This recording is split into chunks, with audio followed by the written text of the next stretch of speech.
Brilliant, brilliant. So we're going to talk about employee engagement. That's what I think your expertise is, LindaAnn. Should I call it LindaAnn or Linda's fine? LindaAnn's my first name. Okay, LindaAnn. Okay. So the whole reason behind this BEwell, which is business and entrepreneur well-being, was I focus only on the business. For many years, my goal was just to get the business up and running. It was a startup. And now the company has 24 people working in the company. We work with many realities like big companies, schools, certification, language certifications, and so on. So it's become a successful business, let's say. But for many years, and also my health suffered because of this. I spent a lot of time just running after the revenues, the turnover, and not looking after myself. And then I realized this about 2015, when a very close friend of mine, one of my teachers, passed away, that it wasn't the way to do business. The business was going, but I was just depleting. I was just disappearing. And so I started concentrating through coaching and NLP and mentoring. I started putting more focus on myself. So what the message of this BEwell journey is yes, business is important, but also the entrepreneur wellness is important. So we'll get together once a week, every Tuesday morning, and we'll have experts talking about one area or the other. A little bit of time to go into breakout rooms if there are enough people, or just stay in the main room and we just talk about the topic, and then we just share what we take away, and we go on to the next week. Well, I'm so happy to be part of this. So there you are. So when we talk about employee, so tell me that. So you want to introduce yourself a little bit, LindaAnn, and then we can maybe just go into the conversation. Sure. My background is in education. This is my 5th career as a consultant right now. So I started off as a 7th grade teacher and spent time there. And then I moved into marketing and sales and was the head of corporate marketing for a major hospital, and learned, I was focused in healthcare there as well. From that focus in the career, I moved on to working with benefits companies and doing some marketing for there. I did some other marketing opportunities. Then we moved out to Colorado and with my daughter. And when I had my daughter, I decided that I wanted to be a very present mom. So I was taking care of my daughter and my grandmother, and I had what I called mom jobs. So during that time, it was administration, and I taught myself accounting and bookkeeping. And then I moved into administration. Again, I was spending significant bleacher time for my daughter's sports and things like that. But I moved into human resources and spent several years in that. And so now in consulting, what that helps me bring to the companies is that complete holistic perspective. I have been in all the pieces of the company previously, where I've been in the training and education. I've been in benefits and compensation. I've been in the marketing and sales, the human resource aspect. So when I work with a company, I can see the impact of what you do over here and how that's going to impact the other pieces of the business. So in these different roles that I'm writing them down. So actually, if you see me looking down, it's because I'm writing it down. Don't worry, I'm still paying attention to you. Hello, Joseph. So when we're looking at teaching, marketing, administration, bookkeeping, human resources, consultancy, were you an employee in these organizations, or were you actually running the business, or how were you? I was an employee in those businesses. All right. Okay.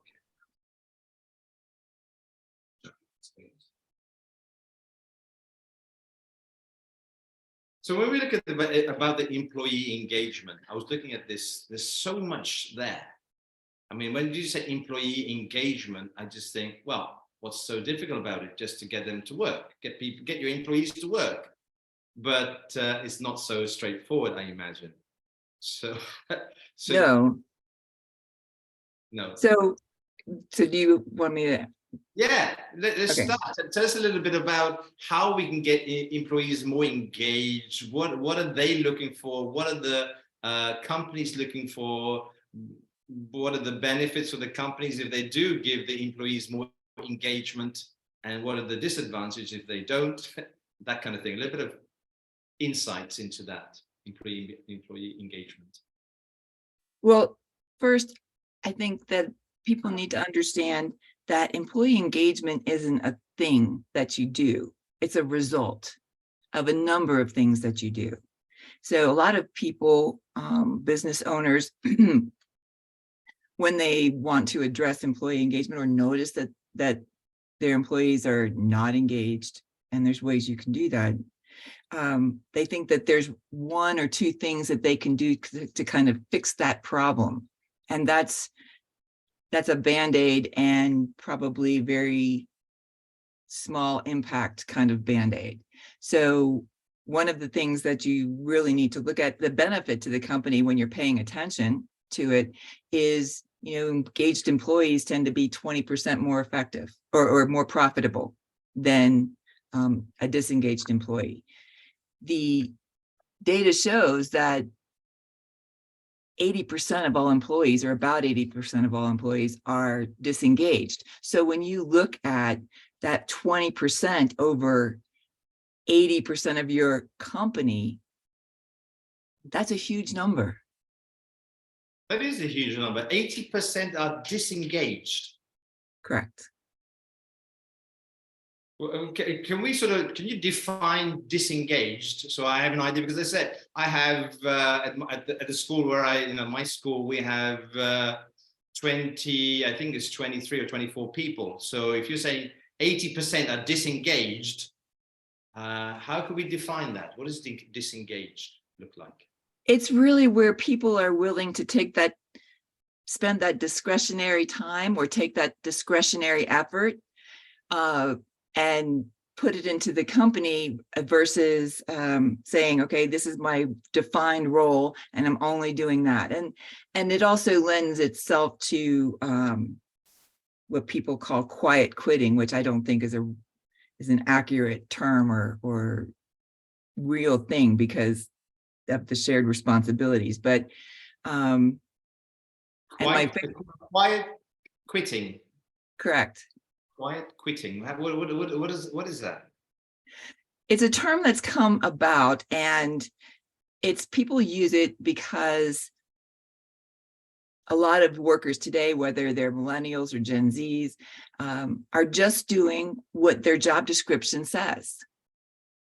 They're not putting in that extra hour, those extra 2 or 3 hours at the end of the day, or they're not working on the weekends, or they're not doing all that extra stuff beyond if you have a project that you need somebody to take on some extra roles. They're not taking on that extra workload to help them get themselves ahead, those kinds of things. And for me, in that situation, I think that's a responsibility of the employer. If you have a job description and it's an accurate job description and that's what you expect them to do, and they're working to that job description, then they're doing their job, right? To expect that they go beyond that is, I think, inappropriate. No, because one of the drawbacks is when you have people not sticking to their roles and doing more, isn't that creating confusion in the team when people don't know exactly what they are supposed to do? It does, and that can create some disengagement because they feel like they don't know their direction. And that's one of the keys of employee engagement, is having leadership who communicates clearly what the ultimate purpose of the organization is. You can go into a company and hire a new employee, have them sit down and have them onboarded, but never clearly communicate to them why you started your company to begin with. Where did that passion come from? What's that real purpose and how you're serving people? If that's not communicated clearly and often to your team, then they're not going to have that same passion and reason for getting excited about coming to work. And so it's important to communicate that to them and help them understand their role in helping the company achieve that. That gives the company a focus, but it helps people feel purposeful themselves as well. And that creates employee engagement.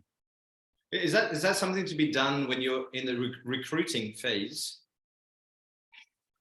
Yes, it is part, but it's important that the organization has that, what I call infrastructure, set up within itself first.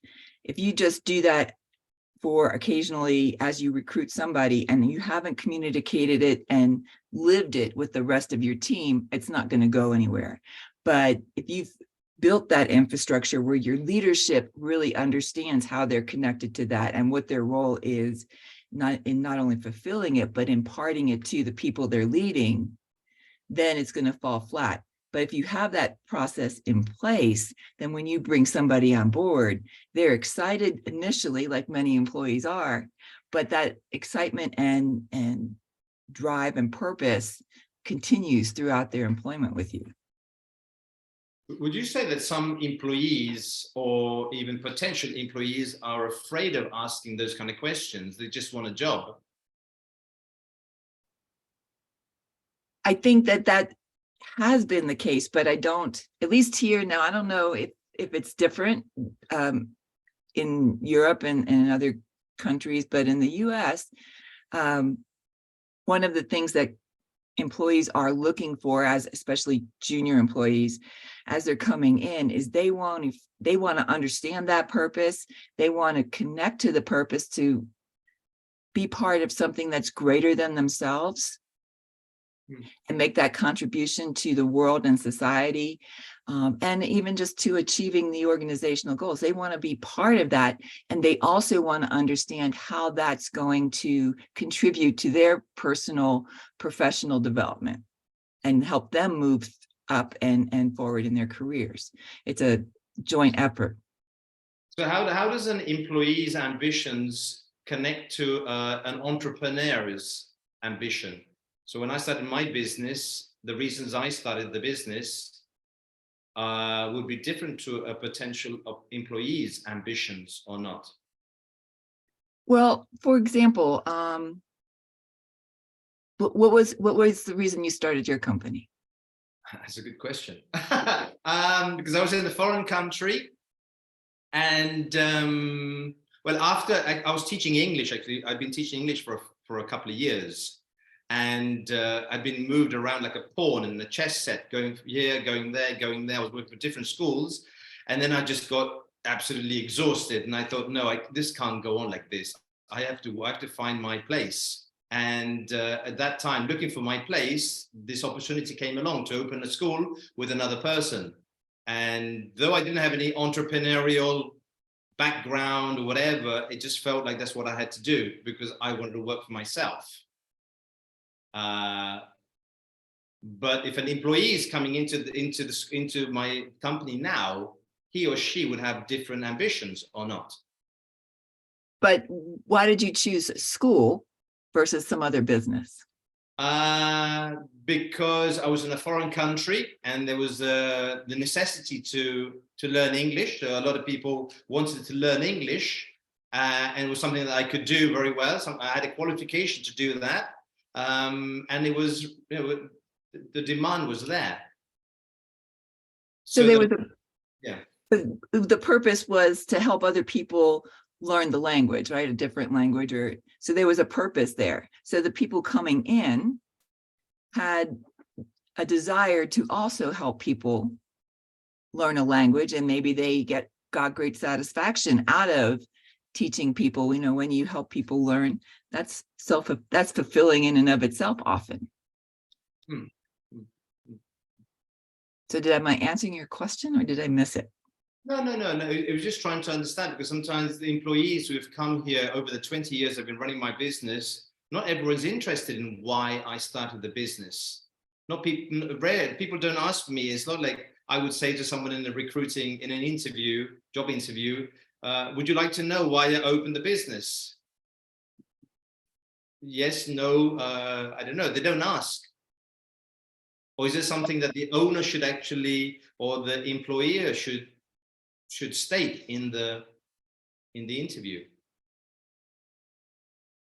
I think it's important to communicate why. I mean, if that purpose in starting the business is still there, or even if it's changed, there still is a purpose in why you're providing your service. And so helping them to understand what that is and how they are connected to that does help them feel more engaged with the organization, their coworkers, and your clients. And so part of what I'm talking about, though, is more prevalent now than it was 20 years ago when you started your business. So it's a different need. And there's a great shift in, and the reason that this is an issue now with employee engagement is because it's very connected to the leadership they are receiving and the leadership they expect. The way that people need to lead now is very different than the way they led 30, 50 years ago. And it's because of the way people are raised different. They have different expectations of how to interact with people. So, but it's very tied to how what people expect from leadership, in addition to feelings connected to the purpose. Yeah, I know. I mean, when you look at leadership, that's another big point as well. It's like I always look at leadership as a family unit, and where I came from a background of, like, my father, there was, like, it was a vertical command, instructions, do that. I don't have to tell you why, just do it. Mm-hmm. Now we're talking about horizontal leadership, and there's always this tendency to give orders and then also to tell them why they need to do it. Are there moments when we don't need to say why you need to do it, just do it? Because employee engagement is, yes, they need to know what's the purpose of this instruction, where it's taking them, and so on. I find that sometimes there are moments when you can't always give them the whys. I think that the style of leadership matters for different situations. And here's why. Like you said, many of us that have a little bit of a little longer in the tooth had the experience of being raised in environments that were very structured and authoritative, right? Where it was, if you don't do what I've asked you to do, then there's consequences, you're sent to your room, those kinds of things. Gen Z, some of the later millennials, weren't raised in that environment. They were taught to question authority. They were taught, they didn't have that situation where do as I say or else. It was, well, let's talk about why you did that and help you understand why it's important that you do it this way. And there was more of an engagement and more of a conversation. So when people are raised that way, and you put them into a workforce where they experience, maybe for the first time in their lives, that kind of an attitude or that kind of environment, that's not going to set well. Now, the difference between that situation now and the situation 30, 50 years ago is also that people are a lot more educated. They have many more skills. And so they have the flexibility to say, I'm not staying here, I'm going somewhere else. Where previously in the, in the last century, they didn't necessarily have that capability. They didn't have the transferable skills or opportunity to go somewhere else. So I suppose the question here would be, if you had an employee who couldn't go anywhere else and you had them there, that will be a challenge to get them engaged. They want to stay in the business, but you have to engage them more into the business to get their performances higher. That could be, yeah. Because not every employee will just get up and go. No, but the ones that can tend to be the better employees. So those are the ones you actually want to keep. You know, there's, Richard Branson has this saying, is where, because people talk about, well, what if I train these employees or put all this effort and money and whatever into the employees and they leave? Well, what if you don't and they stay? Right?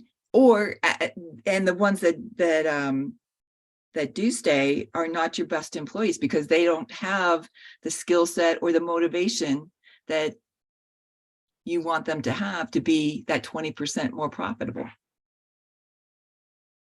So are these skills innate in a person that you should be looking for, like the soft skills they talk about, the human skills that we should be looking at when we recruit a person, or is it something that can be enhanced along the way of their work journey? Well, you want to look for of course, you want to have a good job match, right?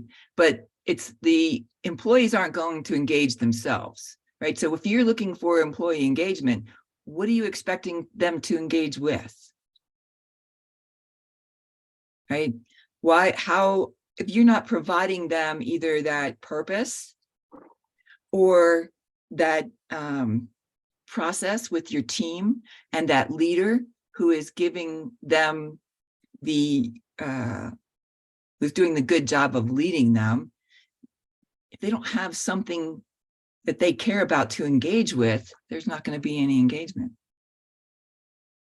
And one of my favorite things is examples to use as employee, an example of employee engagement is just think about the situation where, it's a Friday afternoon, it's 5 minutes to 5, and that phone rings on the desk and somebody can see it's that client, right? And the disengaged employee is going to say, nope, I'm out, pick up their coat, walk out the door, I'm gone, right? The engaged employee is going to pick up that phone, address the client's issue, have them taken care of for the weekend, and get that client feeling better, right? Instead, if you had a disengaged person that just walked out the door and said, I'm not dealing with that now, that client could be, upset the entire weekend. And then you get them on Monday or Tuesday and it's even worse, right? So those are just the kinds of impacts that employee engagement can have. We're talking about the well-being, being the BEwell is the business entrepreneur well-being. A question that comes to me here is, if that were to happen at 5 to 5 on a Friday evening, would that be wellness on the part of the employee or the entrepreneur to actually take on that phone call and deal with that over the week, longer than the working hours or whatever? Is that how do you see that? I think that well, if you knew that client was calling, if you saw that caller ID, right, and you knew that they were not happy, most likely, because they were that kind of client, right? And you didn't answer the phone, it would have bothered you or stressed you out anyway for the entire week till you actually did call that client back on Monday or whatever. So I think that taking care of it in the present, having the motivation to do that and give a damn about the client is one way of maintaining some health for everybody. No, because personally speaking, in my journey, there were no boundaries. At certain points, I remember being on holiday and spending more time on my telephone on holiday, walking on the beach up and down, and the whole family are sitting in the corner doing what are they doing, and I'm on the phone. And I was asking myself, but is this how I want to be running a business? Is this me? Is this like there was no boundary lines at all? And especially today with the new generation coming through, And we were talking before that they want to know the purpose, the process, the leadership, but they also want to have that command over what they do and how they do it and when they do it, of their work, I mean. And so I wonder, would we say they're being disengaged if that were to happen, or what is that point there? That's my... So the way when I work with leaders in their company, you know, and entrepreneurs and so forth, I tell them that when you've managed and led well, you can walk away and watch your company run.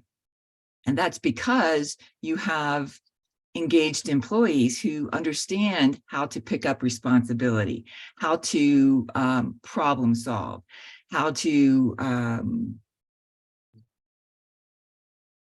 go figure out what the next step needs to be, because they haven't been just given direction. They've been taught how to think within the business. There's another important point here, LindaAnn. We were talking about before, I wanted to see job security. We were talking about actually having a job that you think you're going to be in, but there is no security nowadays, unfortunately, like in the past. In the past, there was job security and people stayed for 20, 30, 40 years and so on. Now, when an employee comes for a job interview, you can take them on and you can, you know, welcome them in, get them on board and so on. But there are no guarantees of job security. So how do you deal with that in employee engagement when someone asks you for that?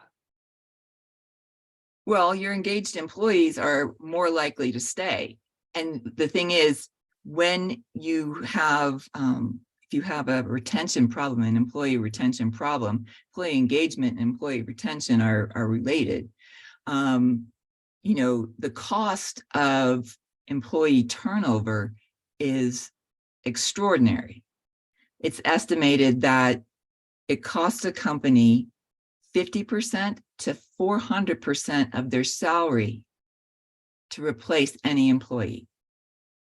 So when you think about any company who's going through maybe a 5 or 10% turnover rate, just think about what that's costing the company. And so whatever effort you have to put into having engaged employees, and if there's an expenditure that you need to make to do that, and people say, well, I can't afford that. Well, you can't afford not to. I mean, if your employees are making, say, an average of $50,000, just to pull a number out of the hat, if one of them leaves, it costs that company $25,000 to replace them.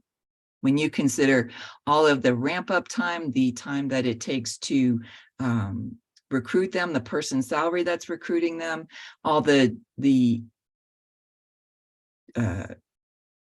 effort and toll that it takes on other people picking up the responsibilities of that person who is gone.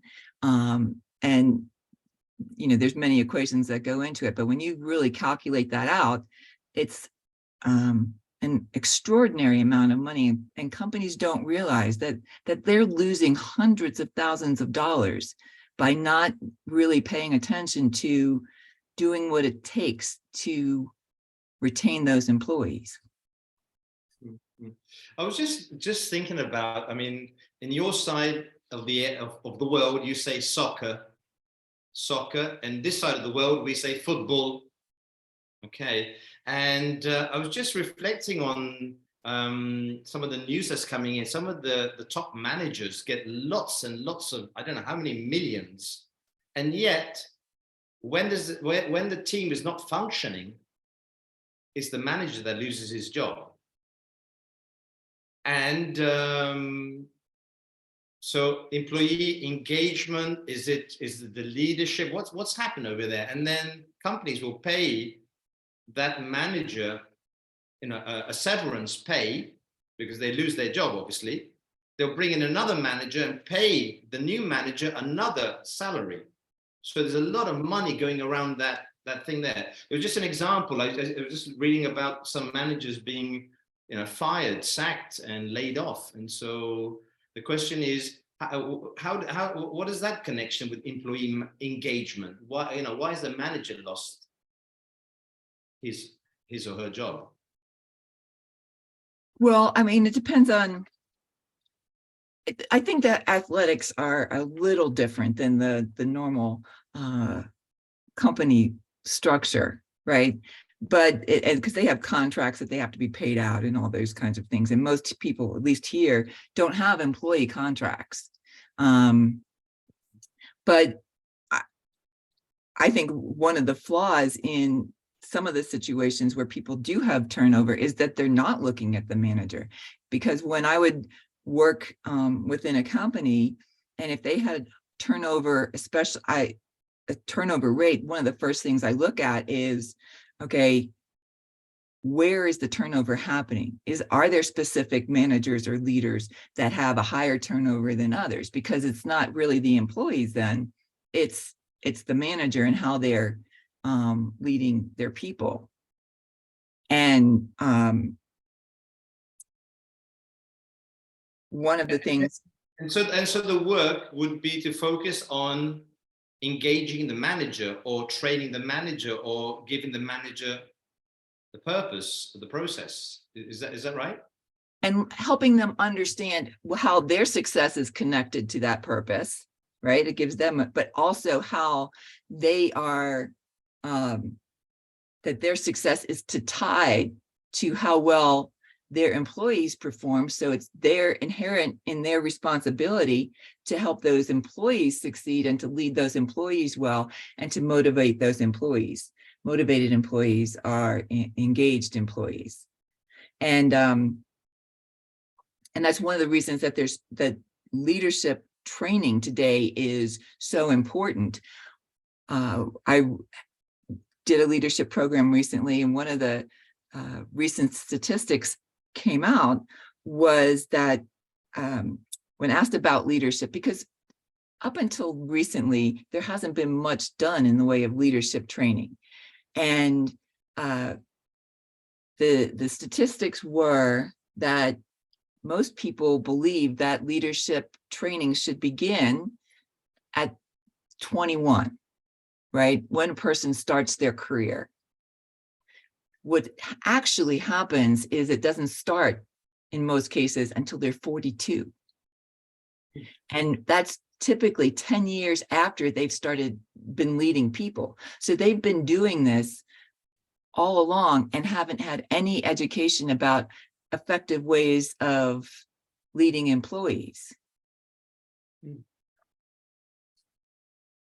No, yeah, I think there's a lot of focus on leadership. I think it's also to understand maybe some attention on the followers, the people who follow you as well, to understand what kind of people there are. I think this is what you were saying before as well, was a thought on the connection of everyone's connection to the company and the purpose and the role they play, from the owner to the manager to the employees. We're all connected, and no one can do anything on their own without the help or the support of the following group, let's call it. And there's been a situation where some employers, just see their employees as a means to an end, right? You're here to serve me and get the job done. And if you leave, I'm just going to replace you. And that's a recipe for disaster. And I won't work for a company, a leader who feels that way about their employees, because I feel like if you think you can run your business and be successful without employees, then you should do that. But if you don't, then you need to make sure you're focusing on your employees and valuing what they contribute to your success, the rest of the team's success. It's very much an integral process. And I tell people that basically you need to recruit your employees every day. And when you talk about employee engagement, often people think that it's something that you can do, whether it's add a benefit or have a company picnic or give them their birthday off. Those are nice bonuses to do after you've done all the other things that are going to create that engagement. And creating good leadership and creating employee engagement is work, and you have to pay attention to it all the time. It's not something you can sit back and go, well, I told them what to do and how to do it, so it should be good. No. Listen, we've come to the halfway here. So let's say hello to everyone here. Joseph, Yvette, Philip, Helena. Hi, everyone. We've got LindaAnn talking about employee engagement. Very important today because, as LindaAnn said, that you can't just take on people and get them to work. Just say, go and do your job, because the new employees want more from their position, not just that. So do you guys have any questions about working in a team, about job security, about, I don't know, should someone ask about compensation when they go for a job interview? It's one of those questions. Should I ask about what salary am I going to get? What benefits are there? Or should I just keep it all under cover and then later on spring them with a question once I've been employed? Do you have any questions? Anyone has any questions for LindaAnn? Yeah, I have one to start with regard to millennials. One thing I've come across time and again is employers telling me that millennials are coming for interview with a great sense of entitlement but no experience. How might you suggest addressing that one? Good question.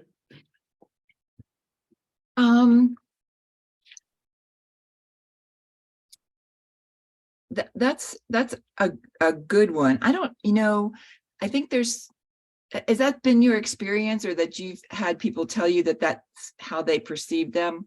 Frequently.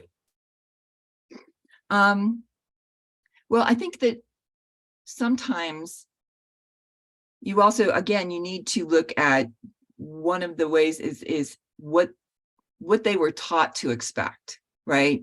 So, one of the things that an experience I had was with a manager who happened to be what he called a hands-off manager, which I don't think is a thing. I think that's just an abdication of responsibility, quite frankly. But the person he was leading, he didn't like the fact that she was often asking for him to give her direction and tell her how to do things, and on and on. And so what I recommended to him was to understand how she came to be that way. And it was, she had been a high-level college athlete, and so her entire life she had been coached, and that's how she had succeeded throughout her entire career. So now in the workforce, she was exhibiting the same kind of behavior.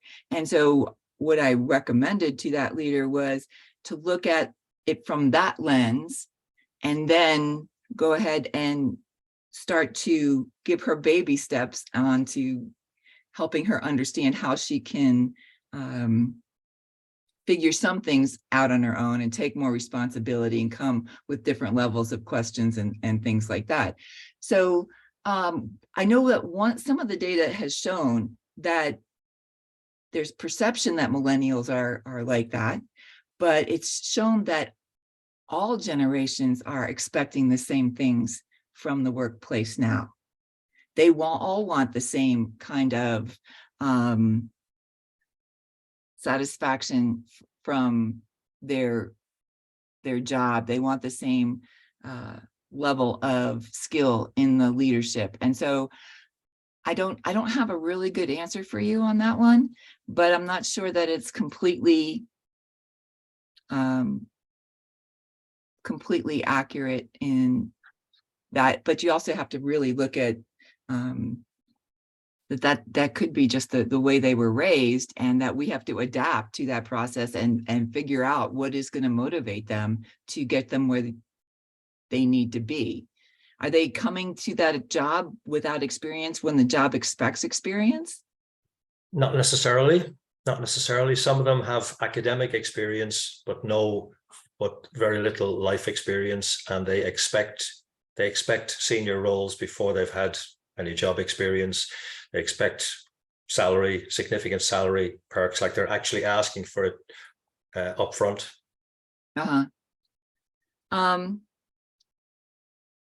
That's just a communication issue, you know, for the organization.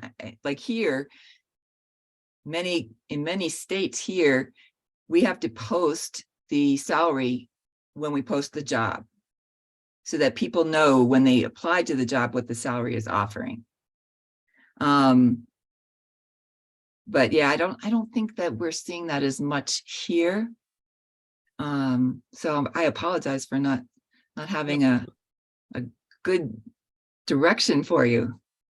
No, but I think those, yeah, I can sort of agree with there as well, because I know some young people. My daughter's 23 years old, and she's just about to start a job, and her expectations, without a lot of experience, she's got a lot of academic experience, but she doesn't have any work experience, but her expectations are already quite high.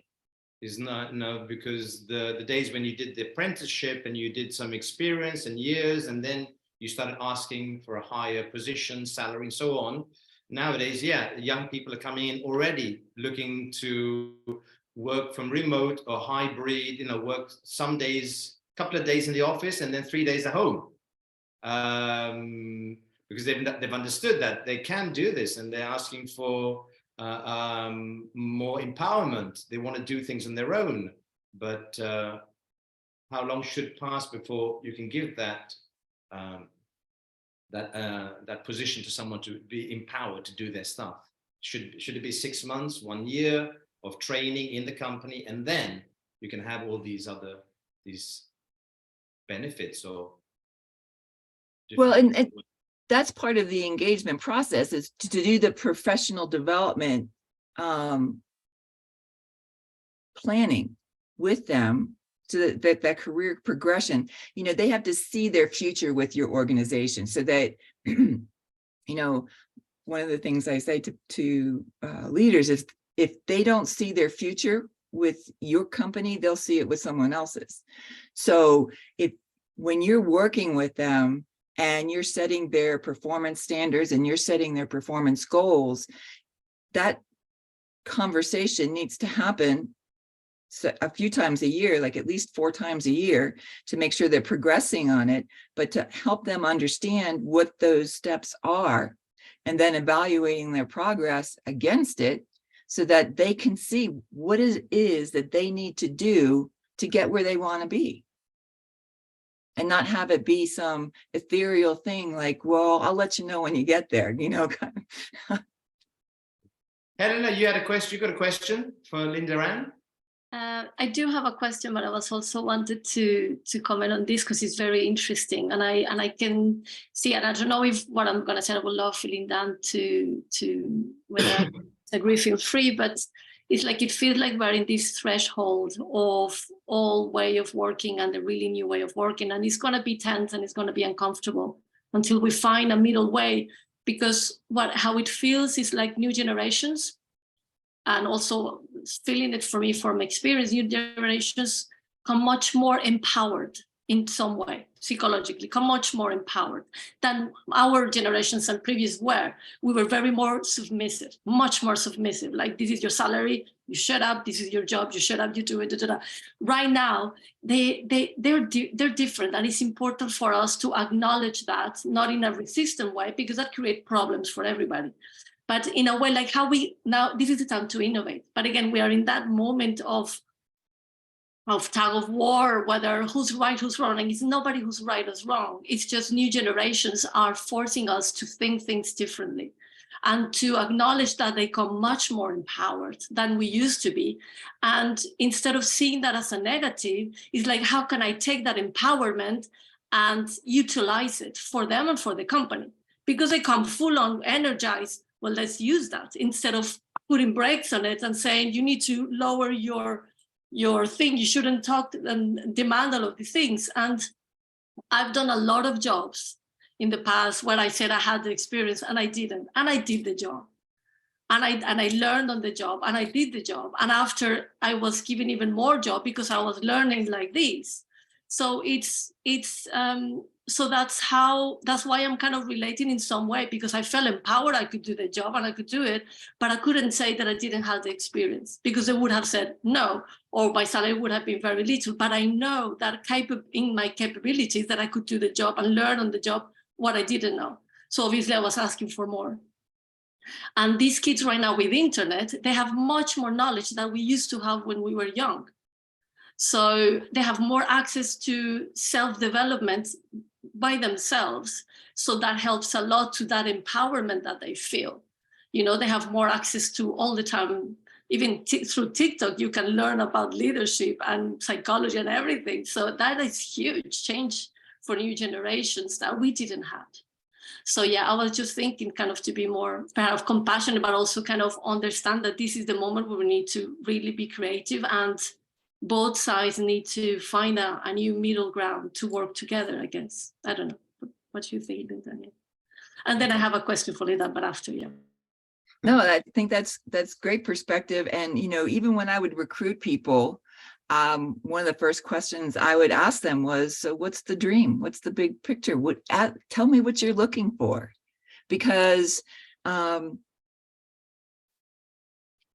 sometimes if you tell me what the dream is, if you ask for it, sometimes you can have it, or I can get you really close, but I can't help you get there if I don't know what it is. Right. And so we would often work with employees, and especially if they were working on particular types of projects or something like that. And so if they communicated what they were looking for, or what's that opportunity that's going to light their fire and get them excited, and when it came in the door, then you knew that this is the person that you want to have working on it, or help them get the skills so that they can work on it when it does come in the door.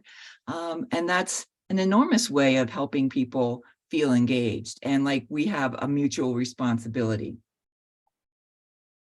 What's your question, Ellen? Was that the question, or did you have another one? No, I had another question, kind of another comment. I was looking at an interview of Simon Sinek, yeah. And he said something that I didn't entirely disagree, and I wanted to see what you think. He said something like new millennials, stuff like that. They stayed in jobs only for, I mean, it connects to the conversation, but I wanted to know your opinion. He was actually very upset, and he was saying that there was a problem with millennials because they were staying in jobs only 1 or 2 years, and they were changing constantly the jobs, and they were changing the things. But he saw it as a negative thing, and he saw it again blaming the millennials and saying that they were so wrong. So I was wondering what your thoughts just on that comment like that, what came, I don't know, because I didn't agree, but I want to know if probably you, from a point of view of a company, you have another perspective. Well, you know, sometimes that is problematic within an organization, because often if they get that year or two experience, kind of what Joseph was saying they needed, when there's other companies, well, first of all, other companies are knocking on their door, right, and saying, don't you want to come with me? And there's so much more of that than there ever was. But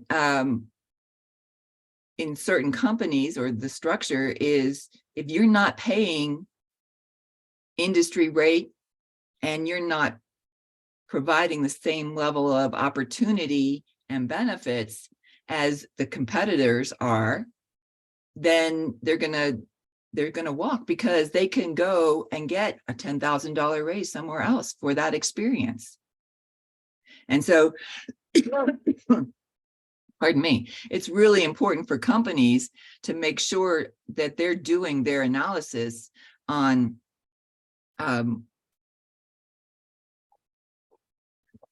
what the competitive rates are. I mean, there's always going to be somebody who's going to overpay, but in general, it's not if they're leaving, you need to look internally. It's not them.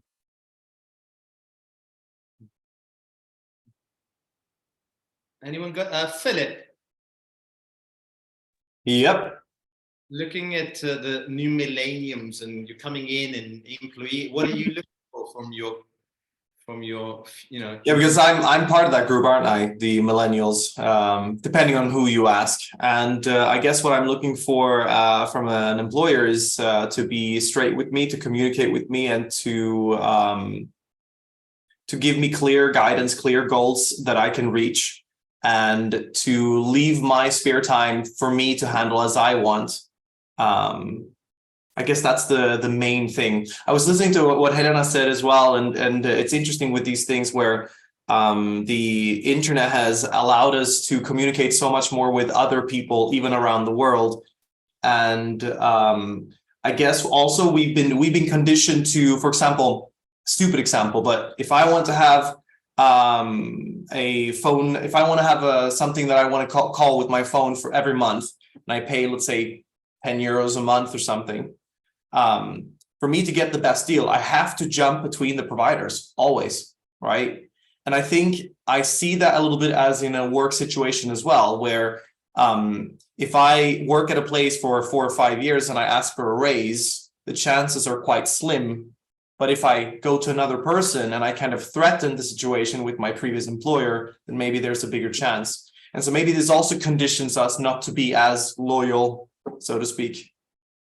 I don't know what. So there's something that's important to say about that when you talk about employee loyalty, and say you've been there for 5 years and if they're not making their raises appropriate for the economy, then what happens is, as a loyal employee, you become punished basically by staying, right? So, because, for example, if you have a merit pay situation where, your performance evaluation is done and you get you've reached your goals and whatever, and there's a structure to compensate you for that achievement and moving forward and gaining those skills, etc. Often what happens in a company budget, they'll look at it and say, well, we're going to give people a maximum of 5%. Okay.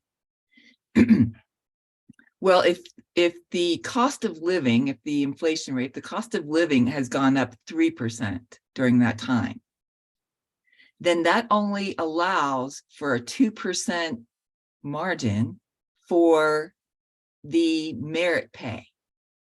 And over time, over those 5 years, to Philip's point, over those 5 years, that merit pay, he's gained 5 years of experience. He's had a very, very small merit increase because the cost of living has increased. And now what happens is the people that you're bringing in the door with less experience are making as much or more than he is. And that's called a compression. And so why wouldn't you walk out the door if that's the only way that you're going to be paid properly for your level of experience? The companies are doing that to themselves. They're being very penny wise and pound foolish.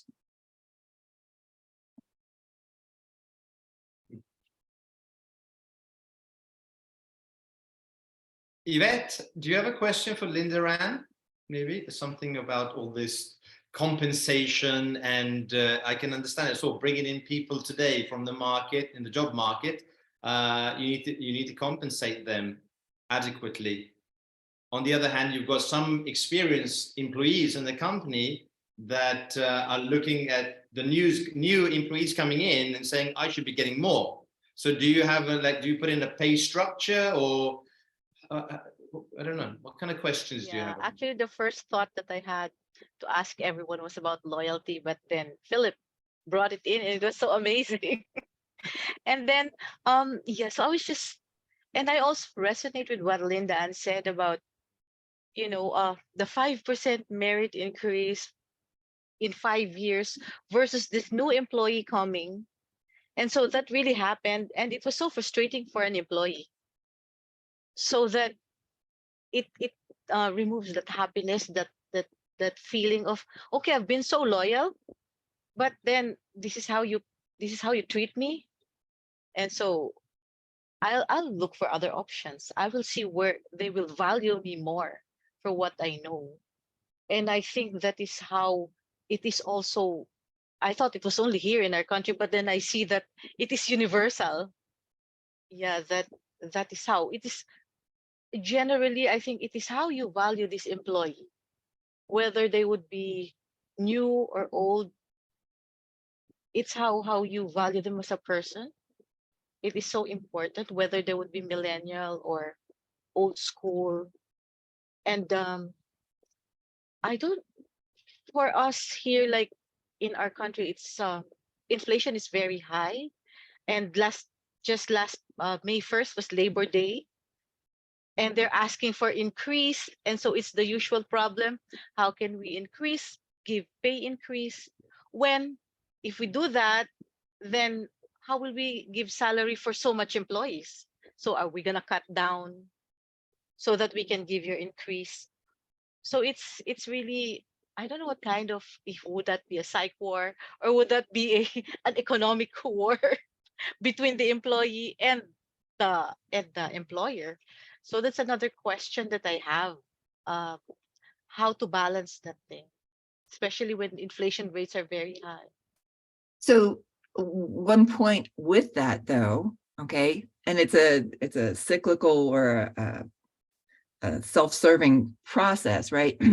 So if you have employees that are engaged, and there's data that shows that, and millennials will do it too, is that they will take less money if they feel connected to that purpose, if they feel that there's something really valuable about what they're doing and they understand it and feel part of that, something bigger than themselves. But if you look at having engaged employees that are 20% more profitable, right? If you keep taking care of your employees, then you are going to be more profitable than your competitors. And so it will come back around on the other side. You know, one of the things that I would do within the organization is I would start in the summertime, you know, because the fiscal year was at the beginning, it was in January, pardon me. And I would do the analysis of what it would cost to give people proper raises according to the their experience level and their merit and those kinds, and the industry and those kinds of things, and to give that to the management team so that they could then evaluate what they wanted to do as far as price increases to make sure that they could pay those employees the proper amount to keep them there. And you know, then they could evaluate if they were going to be able to maintain their competitive level within the industry. But that's why so many entrepreneurs aren't getting it right, because it's not just this one thing that you need to do. It's a complex process, and you need to understand how it's all connected. So an increase in salary, LindaAnn, is based on results, or based on the market, the job market, the labor market, the demands and whatever. So if an employee were to come and say, I want a raise, would that be sort of based on what's the results of the company, how the company is running, is going, or is it just to be in line with your competitors? Well, you have to balance it all. One is you can't be, you can be, you have to be competitive, right? But if you've got superior service from the engaged employees, you can charge a premium. But then you look at, when you're working with the employees and looking at salary levels, you look at what's being offered over the industry for different experience levels.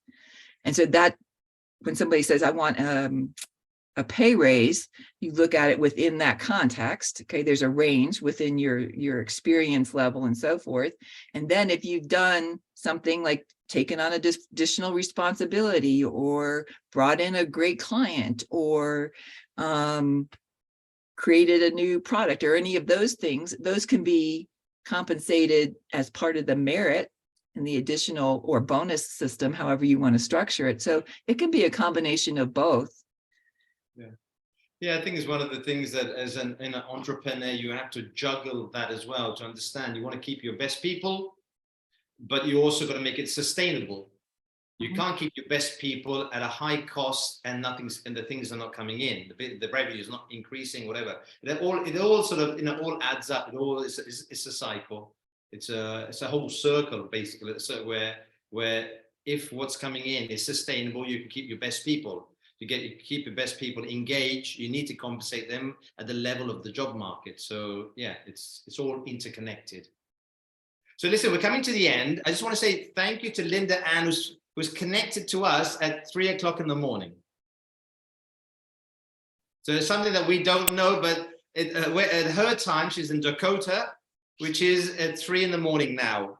So a big thank you, I hope it was very interesting. You brought a lot of value to the hour.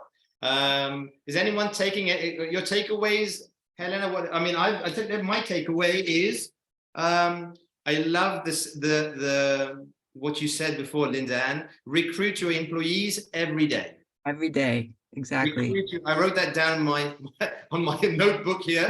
Recruit your employees every day. So I'm taking that away. Helena, what are you taking away from this hour together? Actually, that phrase I also loved, and everything. I mean, I think everything that LindaAnn said was just golden, and it was amazing. So I was just absorbing like a sponge. So thank you so much, because it was absolutely amazing. Thank you. Yeah. Yvette, do you have any last words? Yeah, thank you so much for this BEwell session. Actually, my takeaway is so many. As Helena said, I've been absorbing so much, and also how important leadership is in every organization. It absolutely is, yeah. It's Philip? underestimated too. Yeah, thank you very much, LindaAnn. I didn't realize it was so late for you. But it's been or early, depending on absolutely. No, it was really, really interesting, and thank you so much for sharing everything. It's also really interesting to understand this idea that even though we are different age-wise, let's say every grouping, let's say, we do still crave similar things from a leadership. So it's really, really interesting. Thank you, LindaAnn. It was a real pleasure to be here today. Thank you, LindaAnn, again. So listen, we're finishing off. This is recorded. So if you want to see this again, you want to see yourself, you can on the YouTube channel or on my website. Now I've got my website. Next week, we've got a person coming to talk to us about servant leadership. Someone's just coming in now, Stephen, and he's got the times wrong. He's coming in now. Anyway, so we've got David Stevens talking to us about servant leadership. We're talking about different types of leadership, and this is another kind of leadership. So if you can be there, it would be great. I know LindaAnn at 3 o'clock in the morning, no, but every Tuesday, we're running this BEwell program. So every Tuesday, we have different people coming in from all over the world talking about different aspects of business and mental well-being. So share the posts, come along if you can. Stephen, we're just wrapping up now. Oh, it showed 5 a.m. on my calendar, so awesome. So it's 3 a.m. for LindaAnn, 3 a.m. and for me it's 10 o'clock. I don't know what time I don't know what's time is it for you? What's the time for you? Here in London is 10 a.m. 10 a.m. It's 11 here. Okay. Yeah. Yvette, for you, what's the time there? Oh, it's 5 in the afternoon. 5 in the afternoon. Perfect. Well, anyway, Philip, I know it's 11 o'clock for you as well. I know that. So listen, we're going to wrap up here. Stephen, you and I can connect some other time. But we've got to, if it started an hour ago and we've come to the end now. So no worries. Everything is meant to be. It's meant to be. Brilliant. LindaAnn, thank you again and have a great day. Thank you again. My pleasure. Thank you, everyone. Have a good sleep. Bye. Oh, one